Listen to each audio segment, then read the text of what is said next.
Hello everyone, and I hope you all are doing well. Welcome to another fantasy match preview. This is for the game between Otago and the Central Stags. The game is going to be played at the University Oval Dunedin, which generally helps pace and also again has very short boundaries, especially square. So that would be something for you to keep in mind while you pick your teams, and also keep in mind that you join us on the Fantasy Crick Pro Twitter and Telegram channels. You'll get the latest teams and updates there. Not too sure if I'll be covering this game live, so hopefully this preview helps you cover for that. So as far as the squads are concerned, these are the two squads as far as both the teams are concerned. So like you can see here, as far as Otago is concerned, they have gone with this specific squad. Obviously their international players are missing.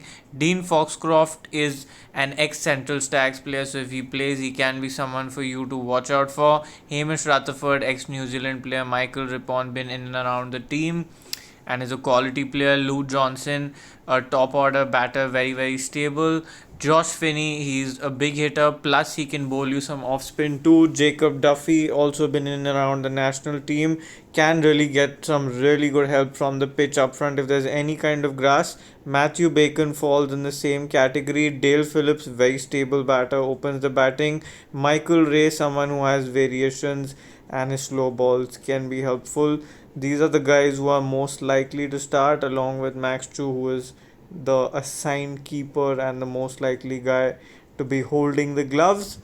Then we have the other squad, which has a big name, Ross Taylor. He's retired from internationals, but he's here to support his team in the domestics. Now, who are the players that they have? They have Will Young, who we all know of as is a very stable batter. Doug Bracewell, pace all rounder, can do some big hitting. Tom Bruce, he is a big hitter in the middle order. Josh Clarkson, again he's a batting all-rounder but does bowl some pace. Dane Cleaver been in around the team. Jaden Lennox bowls some left-arm spin. Ajaz Patel, left-arm spinner, more likely to play from the two. Seth Rance can get some movement up front. Brett Randall, known for his swing bowling. Ross Taylor, like we all know, I don't need to introduce that player. Blair Tickner, known for his death bowling. And as far as Ray Toole and Brad Shimulian are concerned, I don't expect them to play this specific game. So let's see what fantasy team we can make. So first up we have the keeping section, and I think the choice for me is pretty obvious. Dane Cleaver. Max Chu is not really known for his batting and generally plays more like a specialist keeper, and is someone who in the test format and the formats where you get some time, he can take his time and bat. So unless you feel Otago is going to collapse, I don't think you need to worry too much about him. In the batting section, here you can go with Will Young, Tom Bruce, all quality batters, and will bat up top. My third batter from here, now you have two ways to look about this. Either you take Dale Phillips if you feel he can be stable up top. I don't think that is the best option. I feel Hamish Rutherford, if there's any sort of movement up front, he will be troubled. So I'm very inclined to go with the third batter here in Ross Taylor. And if you want to go really left field as a GL pick, you can go with Josh Finney. But keep in mind, if Dale Phillips and Hamish Rutherford are chasing, then you should pick one of them. And in that case, then you can take the risk on the CS batters. Also keep in mind, Ross Taylor does not have too much of game time off late, so that can work against him.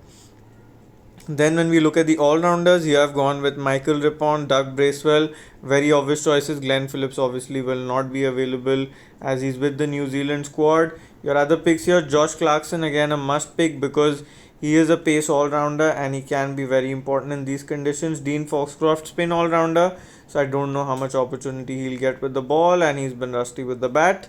In the bowling section, Jacob Duffy, Blair Tickner both pick themselves very important choices. Now there's one balance out that you'll have to make here is if you want to pick Brett Randall. Brett Randall, if he is bowling first, is a must pick, and if he is bowling first in that scenario, you'll have to then go ahead and drop one of the central stag batters. I guess Ross Taylor will be the most likely one for you to drop because of the fact that he's had lack of game time.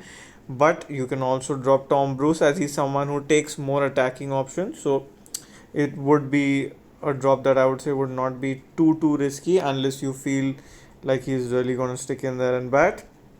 So yes, if you want to take that chance, if CSR or other central stags when they're bowling first. Apart from that, Seth Rance again you'll have to pick in your team. So obviously with these bowlers, you Blair Tickner, someone who takes the death role. Say Trance and Brett Randall are people who bowl more up top. Say Trance, you might see him bowl a little more at the death too, along with Blair Tickner, but Brett Randall is someone who generally finishes his quota up front. Matty Ray is again a good option for you to pick, or Matthew Bacon. Now, here again, you have to make the trade off. If you feel like there's some grass on the pitch or help up front, you go with Matty Bacon, else you go with Matty Ray. Third batter, like I mentioned, you can go with Josh Finney, else you can go with Hamish Rutherford. Josh Finney more likely to open, which can make it slightly risky, while Dale Phillips, if he bats in the middle order, can be a good option. So, this is what the setup of my team looks like. I've gone with all the important central stags bowling options because that will play a key role for you. And I mentioned the other options. Ajaz Patel, I don't know in these conditions, especially if bowling first will be of any utility, as he's more of a defensive bowler. But if he's bowling second, you can consider him. Captaincy and vice captaincy, Doug Bracewell is the most obvious choice as he is a proper all rounder and more of a bowling all rounder, you can say so, but he has good enough experience to give you some points with the bat too.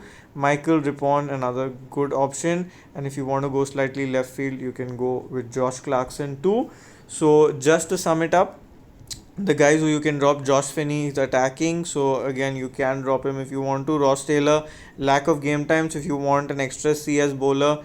If you want to drop Matthew Bacon and want the extra CS bowler, CS bowl first, then maybe you can go ahead and drop Ross Taylor. Will Young would be very tough for you to drop.